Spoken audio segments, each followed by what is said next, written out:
On en vient maintenant à la Guinée-Bissau. Le pays traverse une crise politique depuis 3 ans.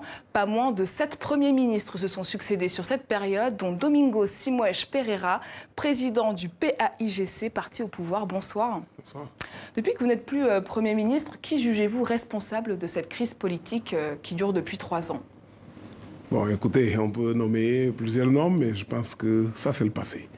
Je pense qu'on a eu 3 ans de blocage des institutions, mais le moment est arrivé où la démocratie redonne la voix au peuple bissau-guinéen.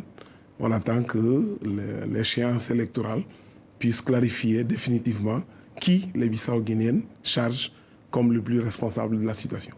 Pourtant, la crise perdure, avant même les législatives.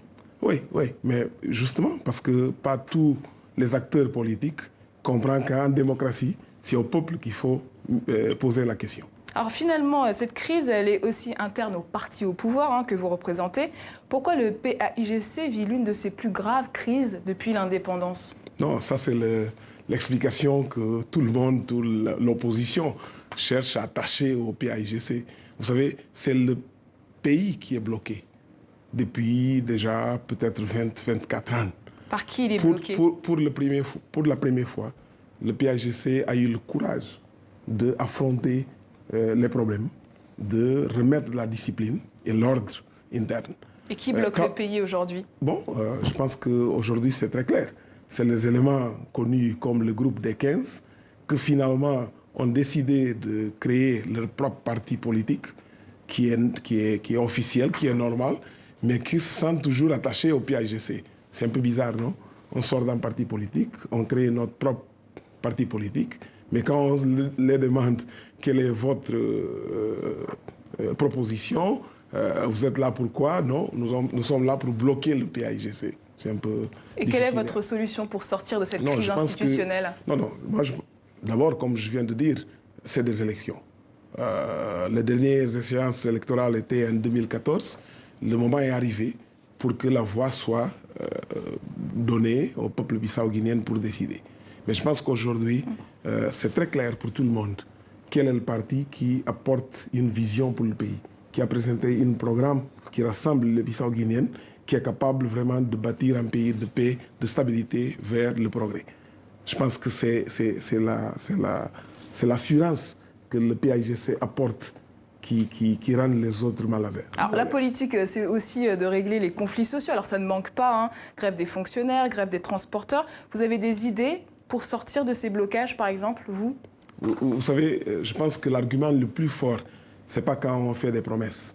C'est quand on peut se rapporter à notre bilan et dire, bon, j'ai géré le pays pendant 13 mois. Quelle grève? On a pris un pays qui avait en moyenne 7 mois d'arrêt de salaire, où il n'y avait plus d'électricité, qu'il n'y avait plus d'eau, il y avait la menace d'Ebola. C'était la situation en juillet 2014, quand on a pris le pouvoir. Dans 4 mois, on a réglé les arrêts de salaire, on a mis de l'électricité, même dans des endroits qu'il n'a pas connus pendant toute la période de l'indépendance. Je parle de 28 localités dans notre pays.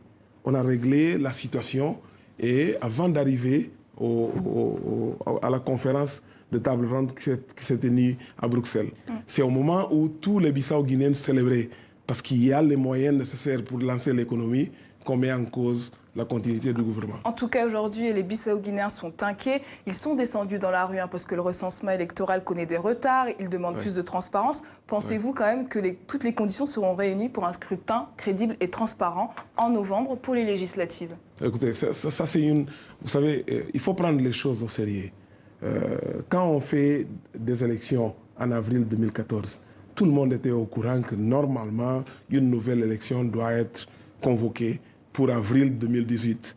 Le moment arrivé, on cherche toutes sortes de prétextes pour dire que les conditions ne sont pas réunies.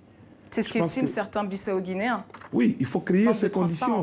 Non, au lieu de protester contre le recensement, il faut identifier quels sont les éléments critiques et apporter la lumière, apporter la clarification sur cette situation. Le problème, c'est que la plupart des partis politiques ne se sentent pas prêts pour faire face au jugement que le peuple bissau-guinéen a la compétence et le droit d'y faire.